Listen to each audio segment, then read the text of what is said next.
तो dear student, UP polytechnic applied maths 2 के इस क्वेश्चन पेपर के क्वेश्चन नंबर 2 का पार्ट ई हम इस वीडियो लेक्चर में शुरू करते हैं। और इससे पहले हम 4 पार्ट ऑलरेडी अपलोड कर चुके हैं। आप डिस्क्रिप्शन में भी लिंक है और प्लेलिस्ट में यूपी पॉलिटेक्निक अप्लाइड मैथ्स 2 की प्लेलिस्ट है, वहां पे जाके आप देख सकते हैं। तो क्वेश्चन नंबर ई है, find direction cosines of a line joining two point this and this. Question number दिख रहा होगा आपको। स्टूडेंट क्या है कि आपको डायरेक्शन कोसाइंस निकालनी है। एक लाइन देखिए, एक लाइन दे रखी है, ये लाइन है कोई, और इस लाइन पे 2 बिंदु दे रखा है। एक बिंदु ए दे रखा है और एक बिंदु बी दे रखा है, और ये लाइन 3D में है। ध्यान रखना 3D में। हाँ, जब 2D में लाइन होती है ना, 2D में, तब उस पे कोई बिंदु अगर P है तो उसकी कोऑर्डिनेट x1, y1 होते हैं। और जब 3D में कोई लाइन होती है तो उसके कोऑर्डिनेट 3 होते हैं, x1, y1, z1 ऐसे लिए जाते हैं। ठीक है, ये पता आपको होना चाहिए अगर डिटेल लेक्चर आपने पढ़े हैं तो। अब ये एक लाइन दे रखी है आपको, और उस लाइन पे 2 बिंदु भी दे रखे हैं। वो 2 बिंदु कौन से हैं? एक बिंदु A है जिसके कोऑर्डिनेट है -1, 3, -7। ओके, और B बिंदु के कोऑर्डिनेट दे रखे हैं 3, 4, 6। ठीक है जी, ये 2 बिंदु आपको दे रखे हैं और आपको बोला गया है कि इस लाइन के डायरेक्शन कोसाइंस निकालिए। डायरेक्शन कोसाइंस को हम शॉर्ट में डिसीज बोलते हैं, डिसीज। और डिसीज को आप, मैंने पीछे भी एक क्वेश्चन आया था इसी क्वेश्चन पेपर में, पार्ट 1, 2, 3 में देख लीजिएगा आप।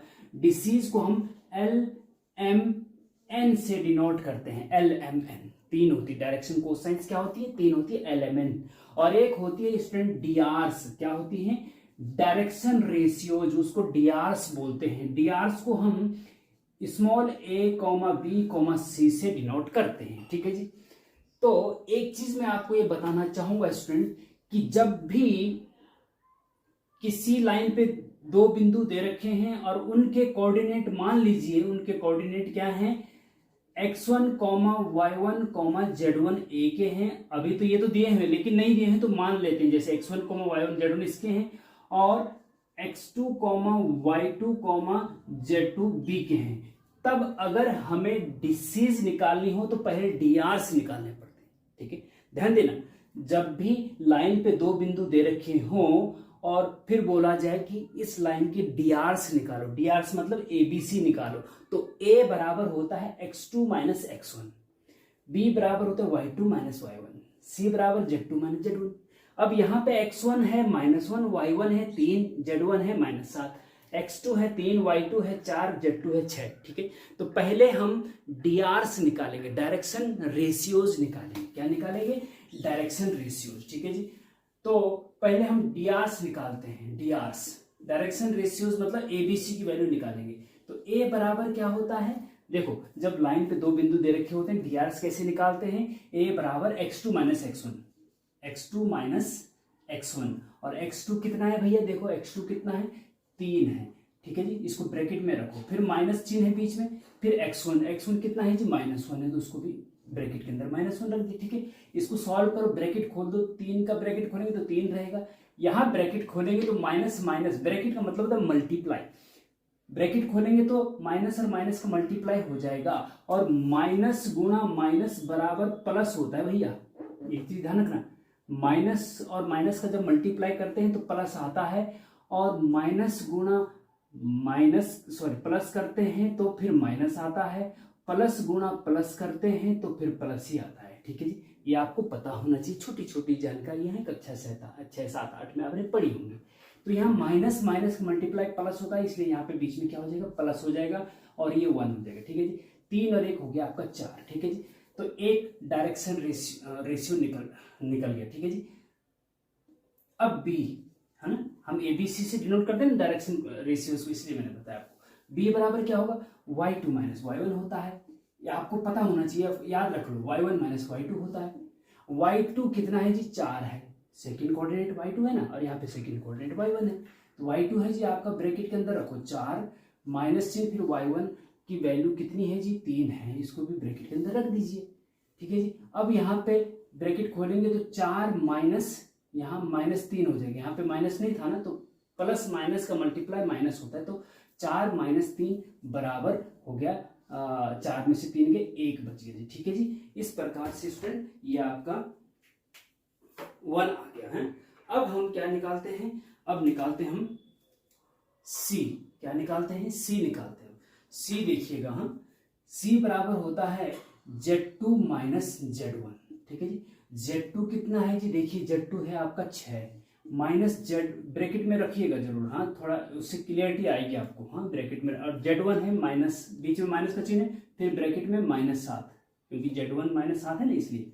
अब देखो ब्रैकेट खोलेंगे तो ये 6 ही रहेगा, यहाँ ब्रैकेट खोलेंगे तो माइनस माइनस का मल्टीप्लाई प्लस हो जाता है जी, और ये 7 हो जाएगा। ठीक है जी, 7 और 6 13 होता है जी। अब आपके इस डायरेक्शन इस लाइन के डायरेक्शन रेशियोज निकल गए हैं। क्या निकले हैं, 4, 1 और 13। अब जब डायरेक्शन रेशियोज निकल जाते हैं तो डायरेक्शन कोसाइंस आसानी से निकल जाते हैं। डायरेक्शन कोसाइंस कैसे निकलते हैं, जब डायरेक्शन रेशियोज आपको निकल गए हैं तब नाउ अब डिसीज ऑफ दिस लाइन, इस लाइन के डिसीज क्या होंगे, देखो इसका एक फॉर्मूला याद रखना पड़ेगा। डिसीज LMN होते हैं, तो L कैसे निकलेगा, L बराबर होता है स्टूडेंट, ध्यान रखना इस चीज का कि A/√A² plus B² plus C²। ठीक है, और M बराबर होता है B/A वाला सेम, अंडर के अंदर पूरा सेम आएगा, नीचे सेम आएगा, और LMN बराबर होता है C/ नीचे यही आएगा। ठीक है, बस कुछ नहीं करना आपको।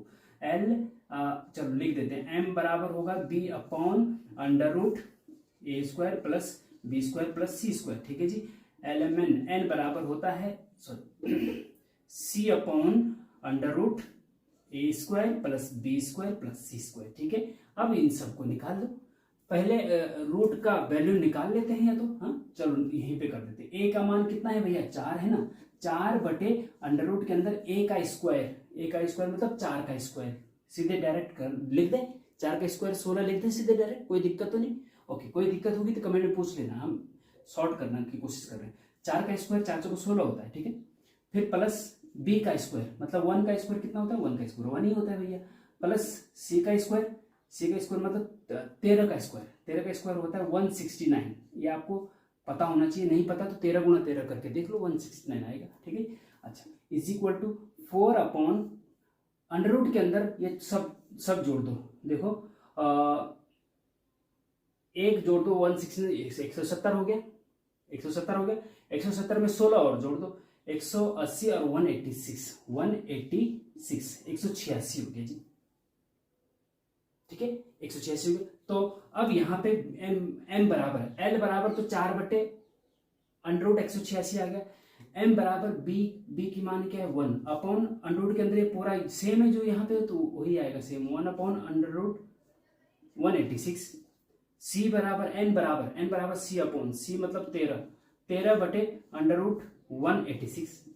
तो ये L की वैल्यू ये है, M की वैल्यू ये है और N की वैल्यू ये है। ठीक है जी, ये तीनों वैल्यू हमें निकालनी थी, इस लाइन के डिसीज निकालने थे, डिसीज डायरेक्शन कोसाइंस निकालने थे, वो निकल गए हैं, यही आपका आंसर होगा। ठीक है जी, इस प्रकार से इनको निकालने की कोशिश कर रहे हैं। ओके, तो चलते हैं नेक्स्ट क्वेश्चन पे। तो next question student, find the value of integration 0 से π/2 रूट के अंदर sin x अपॉन में फिर रूट के अंदर sin x plus root cos x dx। मतलब रूट के अंदर sin x और cos x है ऊपर नीचे, हाँ उसका इंटीग्रल, और लिमिट लगी 0 से π/2, इसका इंटीग्रेशन करना है। तो जब रूट लगा हो, फंक्शन में रूट लगा हो तो डायरेक्ट इंटीग्रेशन निकालना संभव नहीं होता है, तो इसका मतलब हमें यहाँ से रूट हटाना चाहिए। अब रूट कैसे हटेगा भैया, बड़ा टफ काम है। तो मेरे दिमाग में जो प्रॉपर्टी आ रही है, देखे डेफिनेट इंटीग्रेशन की 7 प्रॉपर्टी को हमने डिटेल लेक्चर में बताया है। डेफिनेट इंटीग्रेशन की प्लेलिस्ट में जब आप जाएंगे वहां पे आपको मिल जाएगा लेक्चर, वो प्रॉपर्टी वाला लेक्चर एक स्पेशल अलग बना रखा हमने, वहां पे आपको मिल जाएगा अगर आपको उसको देखना है। तो अगर प्रॉपर्टी बिल्कुल भी पता नहीं तो उसको जरूर देख लीजिएगा। ओके, तो अब ये प्रॉपर्टी मेरे दिमाग में आ गई कि भाई इस प्रॉपर्टी को लगा कि रूट हट सकता है। अब क्यों आई, क्योंकि मैंने प्रैक्टिस कर रखी है। अगर आपके आ गई है तो आपने भी प्रैक्टिस कर रखी है, नहीं आई है तो प्रैक्टिस करनी पड़ेगी, आपको प्रैक्टिस करनी पड़ेगी। इंटीग्रेशन ही सबसे ज्यादा आपके एग्जाम में पिछले पेपर में पूछा गया है। तो इंटीग्रेशन से 80% चांस है कि इंटीग्रेशन से 80% क्वेश्चन इंटीग्रेशन से ही आएंगे, तो इसलिए इंटीग्रेशन को बहुत अच्छे से कर लीजिएगा आप, ठीक है। डिटेल लेक्चर जो है हमने उनको भी अच्छे से पढ़ लीजिएगा और इस क्वेश्चन पेपर को भी अच्छे से प्रैक्टिस कर लीजिएगा, ओके। तो हाँ, और दूसरा मैंने इंटीग्रेशन के इम्पोर्टेंट क्वेश्चन, अभी किसी बच्चे का कमेंट आया था कि सर इम्पोर्टेंट क्वेश्चन टेलीग्राम पे डाल दीजिए, तो इम्पोर्टेंट क्वेश्चन मैंने टेलीग्राम पे डाल दिए हैं और उसका लिंक मैंने यूट्यूब के कम्युनिटी टैब में दे रखा है, वहाँ पे जाके आप क्वेश्चन पेपर इम्पोर्टेंट क्वेश्चन जितने भी इंटीग्रेशन के मुझे लगे वो सब मैंने वहाँ पे डाल दिए हैं लिख करके, ओके। तो देखिए इसको कैसे करना भैया, देखिए इसको मैं ऐसे कर रहा हूँ, देखो ध्यान रखना कि मैं इसको मान रहा हूं let I is equal to this, हाँ let I is equal to this, इसको इक्वेशन नंबर 1 मान ले, आई मान ले इसको, आई मतलब इंटीग्रेशन, ठीक है।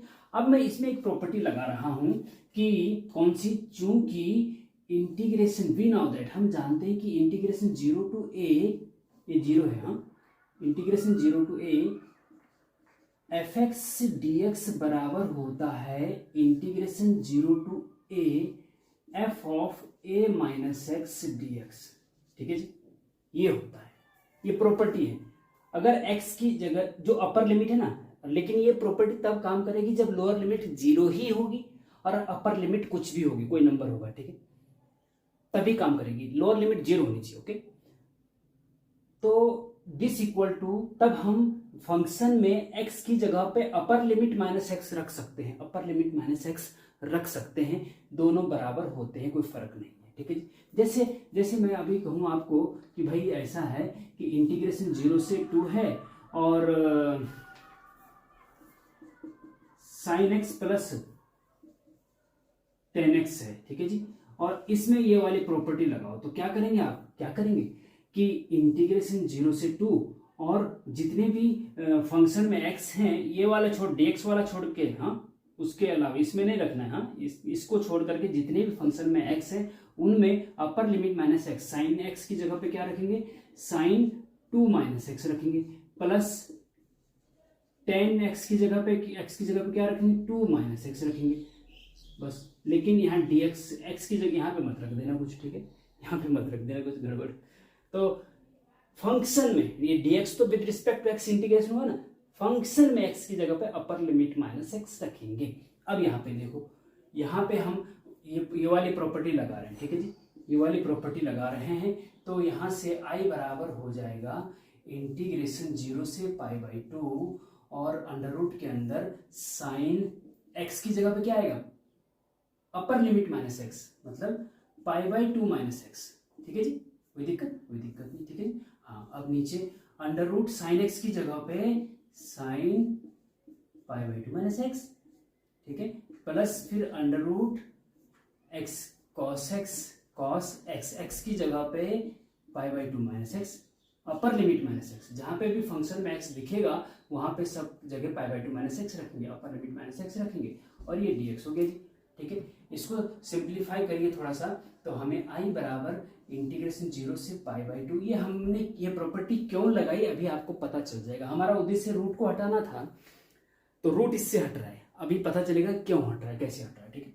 ध्यान से देखिए, साइन, हाँ अंडर रूट के अंदर क्या हो जाएगा, sign pi by 2 minus x बराबर क्या होता है, देखो ऐसा है कि sign pi by 2 minus theta बराबर होता है कॉस थीटा, और cos pi by 2 minus theta बराबर होता है साइन थीटा, ये आपको पता होना चाहिए। साइन थीटा ट्रिग्नोमेट्री के डिटेल लेक्चर ऑलरेडी हमने अपलोड कर चुके हैं, उनको जाके देख लीजिएगा अगर आपको ये भी पता नहीं है तो, ठीक है।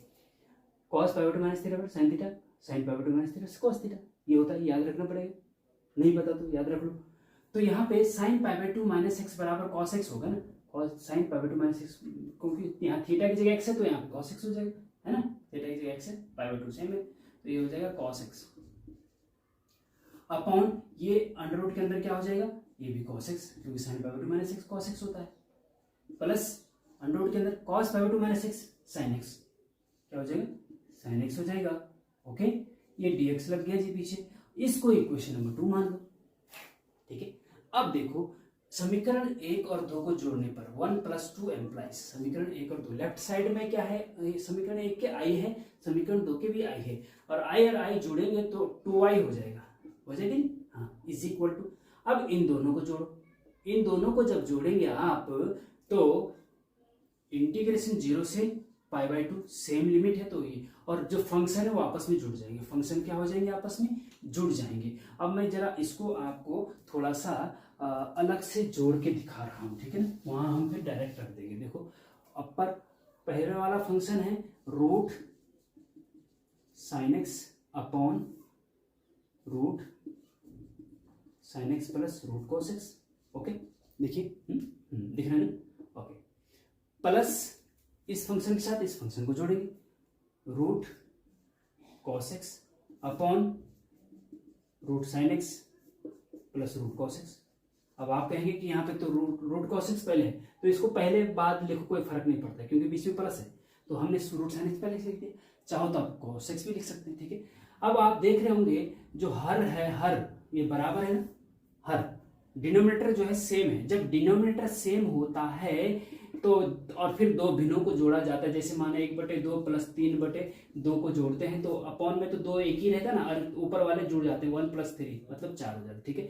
यहाँ पे अपॉन में जो है दोनों सेम है तो एक ही रहेगा, root sin x plus root cos x, और ऊपर वाले जुड़ जाएंगे, ऊपर वाले क्या है, रूट sin x है, फिर प्लस इधर क्या है, रूट cos x है, रूट cos x है। अब यहाँ पे देखेंगे root sin x plus root cos x, root sin x plus root cos x same हो गए ना, सेम हो गए, देखो ऊपर नीचे सेम है, तो हम यहाँ ये वाला इसको इन दोनों को जोड़ने के बाद हमें जो आई वो लिख देते हैं root sin x plus root cos x। बहुत अच्छा क्वेश्चन है और बहुत इंपॉर्टेंट क्वेश्चन है, आने वाले एग्जाम में आने की संभावना बहुत ज्यादा है इसकी, बहुत अच्छा क्वेश्चन है। नीचे है root sin x plus root cos x, ठीक है जी, ये हो गया आपका dx, ओके। अब देखिए इज इक्वल टू इंटीग्रेशन 0 से π/2, अब जब ऊपर नीचे सेम है भैया, अगर 2/2 है तो इज इक्वल टू क्या होगा, 1 होगा ना, 3/3 है तो इज इक्वल टू क्या होगा, 1 होगा। जब ऊपर नीचे सेम होता है तो दोनों कट जाते हैं, तो बचता क्या है, केवल 1 बचता है, 1 dx। तो यहाँ पे देखेंगे आप 2i बराबर आपका हो गया है इंटीग्रेशन 0 to π/2 1 dx, तो फंक्शन अब क्या बचा, केवल 1 बचा। अब 1 का इंटीग्रेशन करना है, 1 का integration with respect to x क्या आता है, x होता है, 1 का इंटीग्रेशन x होता है, क्योंकि x का डिफरेंशिएशन 1 होता है इसलिए 1 का इंटीग्रेशन x होता है, तो 1 का इंटीग्रेशन x रख देंगे, क्योंकि अब रूट हट चुका है, रूट क्या साइन ही हट गया है, रूट तो छोटी चीज हो गई, हमारा उद्देश्य था रूट हटाना, लेकिन रूट के साथ साथ ट्रिग्नोमेट्रिक फंक्शन भी हट गया, सिंपल 1 आ गया। 1 का इंटीग्रेशन बहुत इजी चीज है, 1 का इंटीग्रेशन क्या होता है, x होता है जी, तो 1 का इंटीग्रेशन x होता है, और लिमिट लग गई आपकी 0 से π/2 इज इक्वल टू, एक बार अपर लिमिट रखते हैं x की जगह पे π/2 माइनस एक बार लोअर लिमिट 0, तो ये हो जाएगा आपका π/2, ठीक है जी।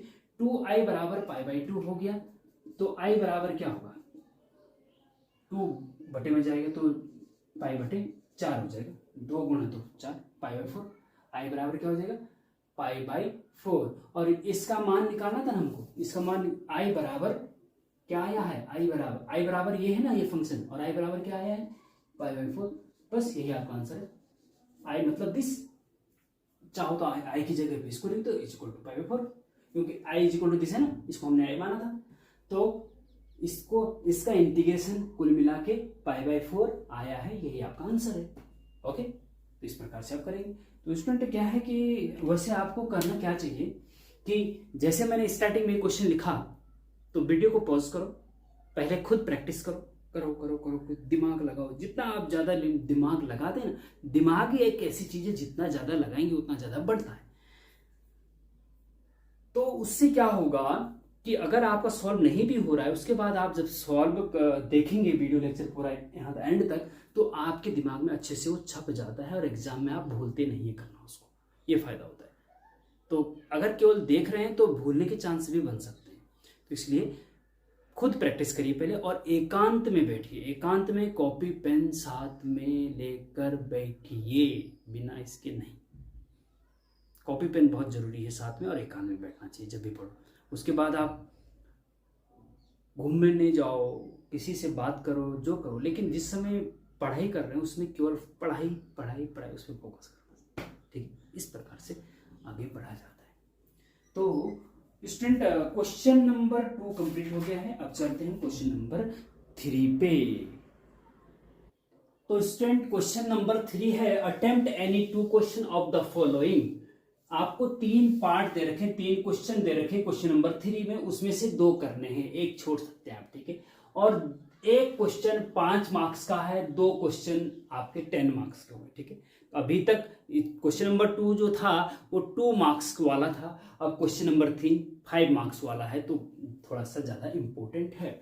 लेकिन क्वेश्चन फिर से वही इंटीग्रेशन के हैं और इजी भी हैं, थोड़ा ट्रिकी भी हैं, जरा समझने का अच्छा से कोशिश करना। ओके, तो स्टूडेंट इसमें ए पार्ट जो दे रखा है वो है आपका कि integration sine cube x dx, मतलब साइन क्यूब एक्स का इंटीग्रेशन करना है आपको। ठीक है जी, अब इसको कैसे देखिए, जब क्यूब होता है ना, क्यूब होता है ना, तो मैंने पहले भी कल भी ये बताया है पिछले पार्ट में कि साइन स्क्वायर का इंटीग्रेशन, साइन की पावर जब 1 से ज्यादा होती है, मतलब sine square, sine cube, sine 4, तो डायरेक्ट इंटीग्रेशन नहीं होता है। साइन एक्स का सिंपल साइन होता है, अगर साइन एक्स का, उसका इंटीग्रेशन माइनस कॉस एक्स होता है, लेकिन साइन क्यूब एक्स का डायरेक्ट इंटीग्रेशन नहीं होता है। तो इसको पहले पावर इसकी हटानी पड़ेगी, एक तरीका ये है। ठीक है, पावर इसकी हटानी पड़ेगी, एक तरीका ये है, और दूसरा तरीका, एक दूसरा भी है। दोनों तरीके से मैं आपको जरा बता दूं, जो मुझे इजी तरीका, चलो एक तरीका इधर, एक तरीका उधर कर देते हैं भैया, ऐसा कर देते हैं। जो मुझे इजी तरीका लगता है, फर्स्ट मेथड में बता रहा हूं, उसको मैं पहले इधर बता देता हूं। देखो ऐसा है, इसको आप ऐसा कर सकते हैं कि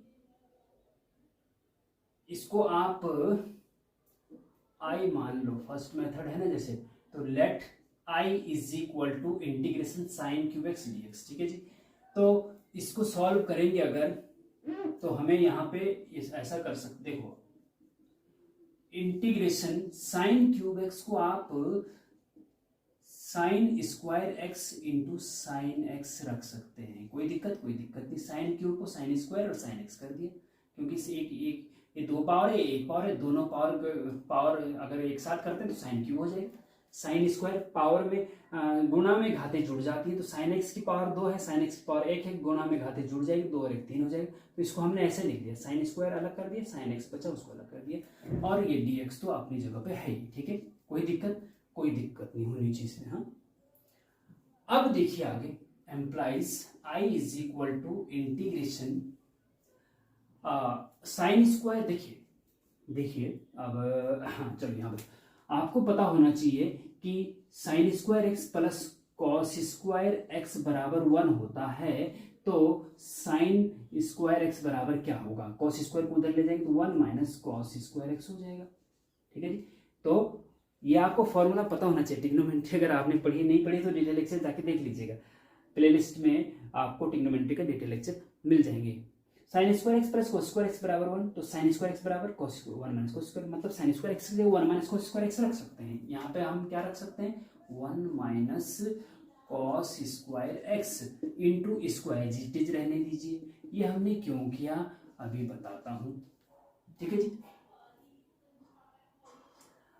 अब साइन एक्स तो बदल गया, ठीक है, कॉस एक्स। अब देखो हम क्या करते हैं कि इसको इक्वेशन 1 मान लो, या ऐसे ही कर लो कि let cos x is equal to t, cos x को t मान लो, क्योंकि cos x को t मानने से डिफरेंशिएशन, cos x का डिफरेंशिएशन क्या होता है, माइनस साइन एक्स होता है, तो साइन एक्स dx आ रहा है, इसलिए cos x को हमने t मान लिया जी, cos x को हमने क्या मान लिया, t मान लिया।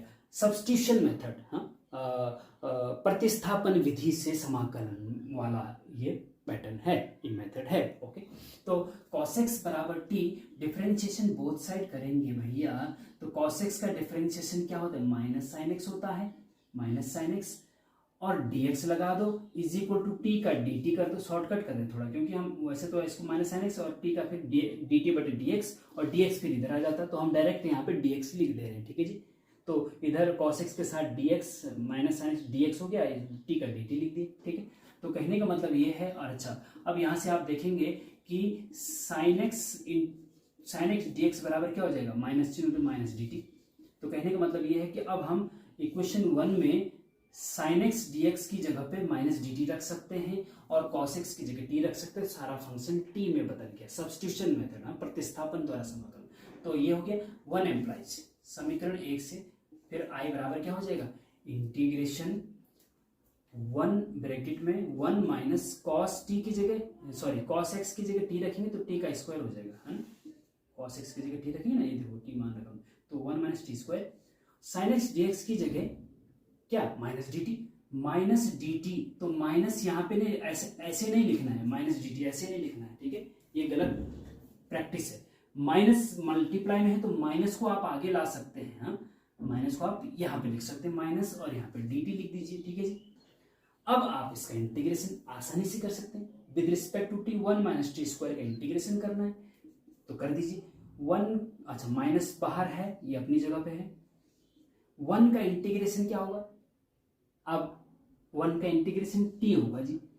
अब आप कहेंगे कि अभी तो सर आपने थोड़ी देर पहले 1 का इंटीग्रेशन x बताया था, तो वो तब बताया था जब with respect to x integration हो तो 1 का इंटीग्रेशन x होता है, विद रिस्पेक्ट टू t हो तो 1 का इंटीग्रेशन t होता है, और विद रिस्पेक्ट टू y हो तो 1 का इंटीग्रेशन y होता है। यहाँ पे t के रिस्पेक्ट dt, dx नहीं है ना, यहाँ पे dt है, तो t के रिस्पेक्ट में इंटीग्रेशन हो रहा है तो 1 का इंटीग्रेशन t होगा, ठीक है जी। माइनस टी स्क्वायर का देखो, जैसे एक्स स्क्वायर का इंटीग्रेशन, x की एक पावर बढ़ा दी 3 और वही पावर बटे में आती है, यहीं पे टी स्क्वायर का क्या होगा, t की पावर 3 और वही अपॉन बटे में आती है। ये इंटीग्रेशन का रूल है भैया, इंडेफिनिट इंटीग्रेशन का पहला लेक्चर देख लीजिए अगर ये भी नहीं पता है तो, ठीक है, ओके।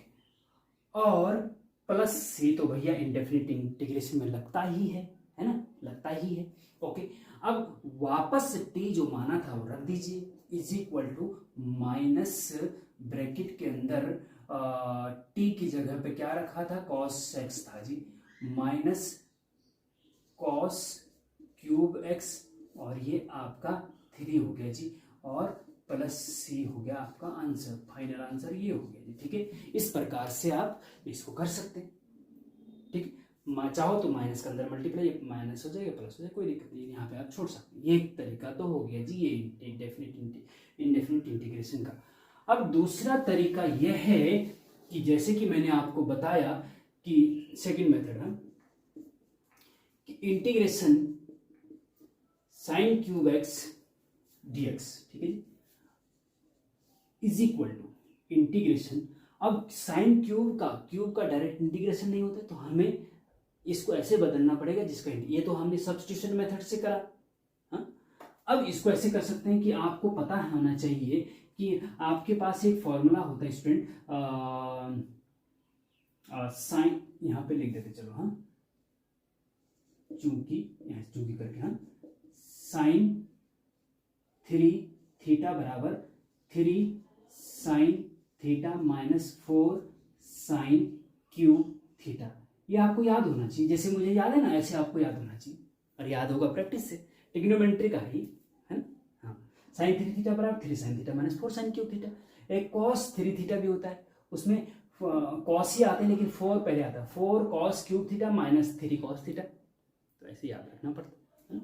तो साइन 3 थीटा बराबर ये है, तो यहाँ से आप अगर हमें साइन क्यूब चाहिए तो ऐसा करो कि माइनस का 4 साइन क्यूब इधर लेके आओ, माइनस का 4 साइन क्यूब थीटा इधर लेके आओ, और 3 साइन थीटा उधर ही रहने दो, ये इधर लेके आएगा, साइन 3 थीटा को उधर ले, तो माइनस का साइन 3 थीटा उधर जाके हो गया, और यहाँ से सॉरी ये माइनस का 4 है ना, इधर जाके प्लस का हो जाएगा, माइनस का इधर आके प्लस का होगा भैया, और ये उधर जाके माइनस का होगा, ठीक है।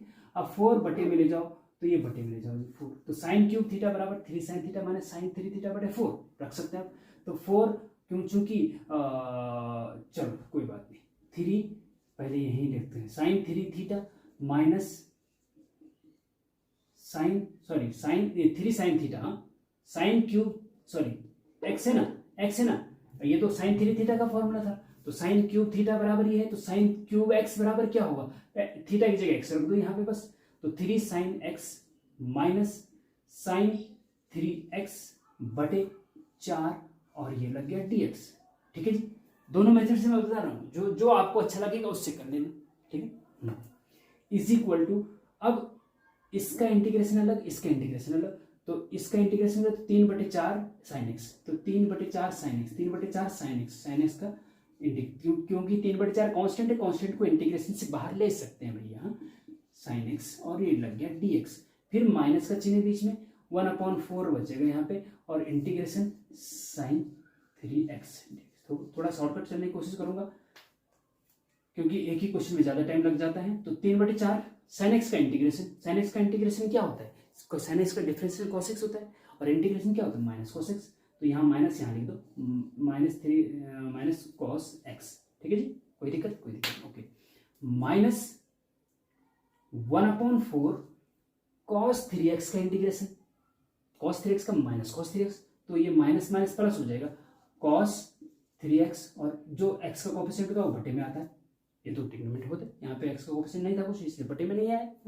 हाँ, और प्लस c आपका आंसर हो गया। बस इस मेथड से जो आपको अच्छा लग रहा है उससे कर लीजिए, मुझे तो दोनों ठीक लग रहे हैं,